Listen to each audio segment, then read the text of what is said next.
আমার স্নেহের ছাত্রছাত্রীরা, আজ আমি তোমাদের প্রেমেন্দ্র মিত্রের লেখা ফ্যান কবিতাটি পাঠ করে শোনাবো।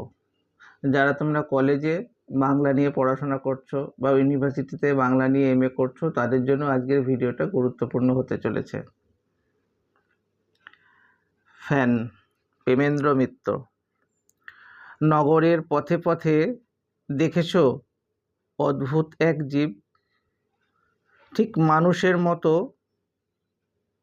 কিংবা ঠিক নয়, যেন তার ব্যঙ্গচিত্র বিদ্রূপ বিকৃত, তবু তারা নড়ে চড়ে, কথা বলে আর জঞ্জালের মতো জমে রাস্তায় রাস্তায়। উচ্ছিষ্টের আস্থা কুড়ে বসে সে ধোঁকে আর ফ্যান চায়।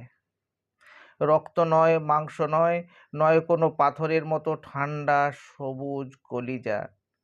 মানুষের সৎ ভাই চায় শুধু ফ্যান। তবু যেন সভ্যতার ভাঙে না কো ধ্যান। একদিন এরা বুঝি চষেছিল মাটি, তারপর ভুলে গেছে পরিপাটি। কত ধানে হয় কত চাল, ভুলে গেছে লাঙলের হাল। কাঁধে তুলে নেওয়া যায়, কোনোদিন নিয়েছিল কেউ, জানে না কো আছে এক সমুদ্রের ঢেউ, পাহাড় টলানো। অন্ন ছেঁকে তুলে নিয়ে ক্ষুধাশীর্ণ মুখে যেই ঢেলে দিই ফ্যান, মনে হয় সাধি এক পৈশাচিক নিষ্ঠুর কল্যাণ। তার চেয়ে রাখি যদি ফেলে পচে পচে আপন বিকারে, এই অন্ন হবে নাকি মৃত্যু লোভাতুরা, অগ্নি জ্বালাময় তীব্র সুরা।